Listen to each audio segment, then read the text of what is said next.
Hello students. Today we are going to start with address translation using contiguous memory allocation. Last time in which in the first lecture we had discussed that there are two main functions of your memory management. First is your allocation of memory in a contiguous and non-contiguous fashion, and second is address translation. First we have seen last time, now the second part, address translation. Now and first over here we have we'll be starting with address translation using contiguous memory allocation. Now we'll start from the very basic thing of address translation. First of all, why do you need this address translation? Yes, we need it to convert the logical address into physical address. Now, what is a logical address and what is a physical address? We'll see. Whenever CPU interacts with the secondary memory, okay, it always generates a logical address for the secondary memory to access. Now, in the initial lectures also we have seen that to have a faster access, so we always want that our CPU should interact with the main memory. So now, as it is known that CPU always generates a logical address for the secondary memory, I need to convert this logical address to a physical address with which I can access the main memory, because main memory is accessible by the physical address. Okay, so over here if you can see, this is my CPU. CPU is generating a logical address, and this logical address is being addressed to my secondary memory. And if I want to access my main memory, yes, obviously I need to access my main memory. I have to generate something called as a physical address. Okay, so that part, converting the logical address to a physical address, is done explicitly by memory management. Nothing but it is done by your operating system.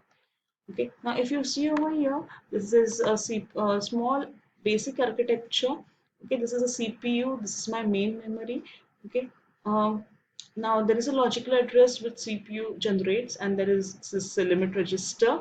Okay, there is this operation which says that whether it is less than, if it is less than, then only we have to go towards the relocation register and then it towards the main memory. If it is not less than, then the this will be trapped. Okay, what exactly this process is, we'll see in our uh, next few minutes. Okay, this is just a basic architecture if you see. Okay, now we cannot access secondary memory because a lot of time is being wasted when you access the secondary memory. Okay, the reasons and all everything we have discussed last time. Okay, now over here if you see, this is my CPU which is generating a logical address. Okay, now over here we are actually dealing with how we are going to convert a logical address into the physical address. Okay, and in which address translation using contiguous memory allocation. Okay, just remember over here we are going to do contiguous memory allocation. That is nothing but whenever the data is being transferred from the secondary memory into main memory, it will be transferred in contiguous way. Okay, no unfixed or you can say no separated blocks will be transferred into main memory. It will be transferred in as a whole chunk. Okay, you also have address translation using non-contiguous memory allocation. Okay, that will be seen in the next lecture. Today we are going to just focus on this thing. Okay, when you go for this, the problem exactly with the contiguous memory allocation is nothing but the external fragmentation. So to remove that problem, will be going to the non-contiguous memory allocation in the next lecture. Okay, and then if you see, when you remove the external fragmentation, when you do it with non-contiguous fashion, that time your paging comes into picture. Paging, segmentation, virtual memory, all these concepts comes into picture when we go for the non-contiguous memory allocation. Now over here, if you see, this is a CPU which is generating a logical address. Now this is my limit register, this is a relocation register, this is my main memory, and this is my secondary memory which is there. Okay. Now over here, this is a block of data. Okay, if I take a process X, okay, now suppose I have a process X. X is containing 100 instructions, starting from I to I. This okay, 100. These are the 100 instructions. Okay, so 101 in fact, I think they are there. So all these instructions are to be sent inside this main memory. Okay, they are to be sent inside the main memory. So I'll not be sending it in different blocks. I have to send it as a whole chunk. So all these 100 instructions will be sent inside the main memory as in one block. Okay, in one chunk it will be sent inside the main memory, and they will be together as they are there in the secondary memory. Okay, so at one time, if you see, it so happens that there is this px instruction. Okay, we'll take an example, a very basic this thing will take. Okay, if suppose there is an instruction, there is a process, there is a process which its name is X, and I'm searching that particular process inside my main memory. Okay, it is just an instance I'm taking an example. And if I see it is not there in the main memory, so I'll request my secondary memory that whether it is there in the secondary memory. Yes, secondary memory says, and it says yes, that particular instruction is there, and process is there, and the process contains 100 instructions as it is given over here. Okay, so I want all these instructions to be in the main memory right now, because I'll be CPU will be accessing the main memory for it. Okay, so how the address translation takes place now over here, what is the instance that I have found out using logical address कि यहाँ पे the instructions are there. Okay, so I need to convert that into my physical address. Okay, or if it is there here also, I need to convert my secondary memory to main memory address. Okay, so what I'll do is, this is my logical address. Okay, so logical address is given as 52. Okay, for example, the address is 52. Now limit register is there. We'll just ignore this part right now. I'll teach you this thing afterwards. Okay, 52, and then the relocation register says, okay, this is the external entity which will give me the base register address of that particular process. So say the process which I told you, px process. Okay, so this process ka base register address is 100. So what I'll do is, this logical address 52 plus this 100, 152. So 152th location pe I can find out my px process. Okay, so that is the logic behind this architecture.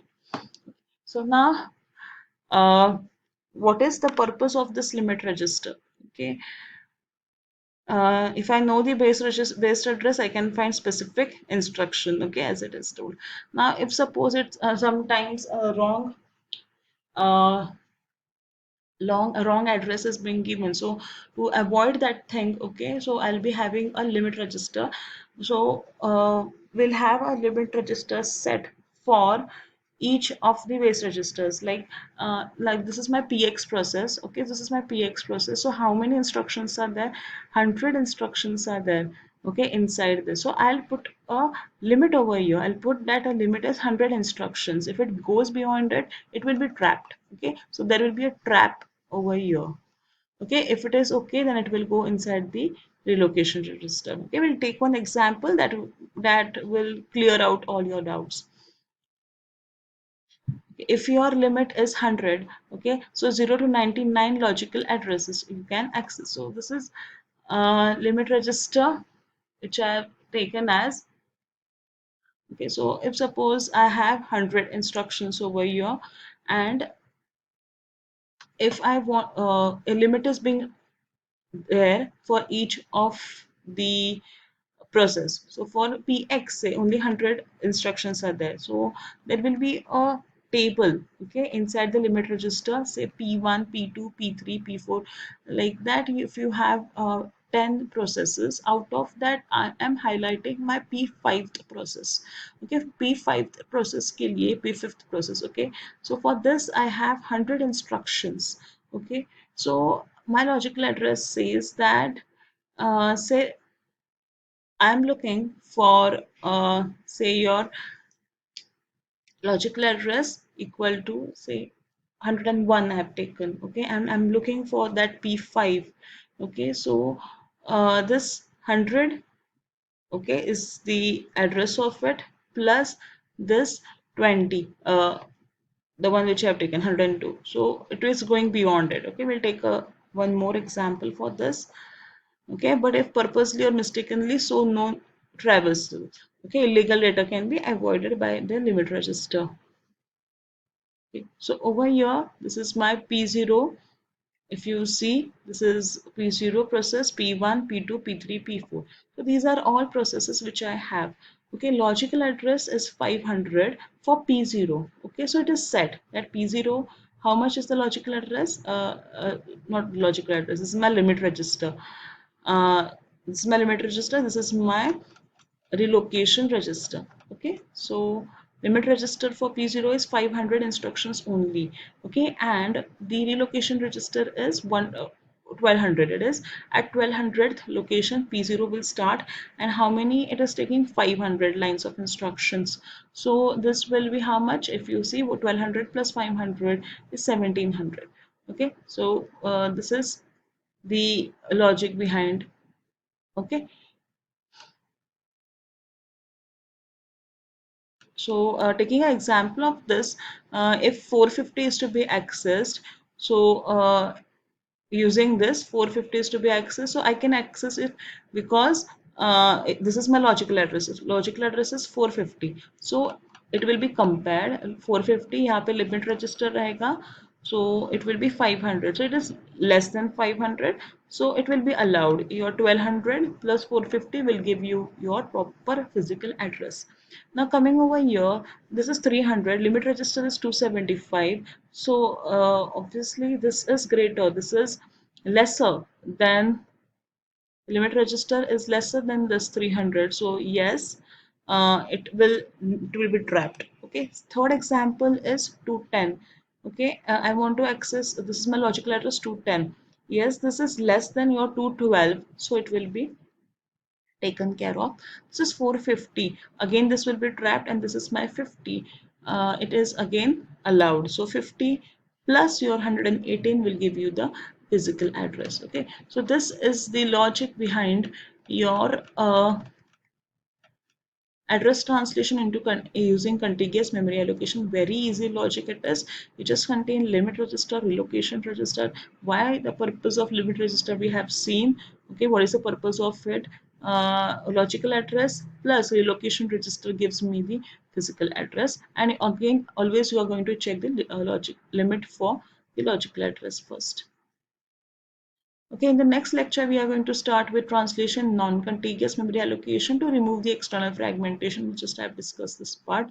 Okay, very, very important topic. We'll be seeing that thing in the next lecture. Till then, thank you.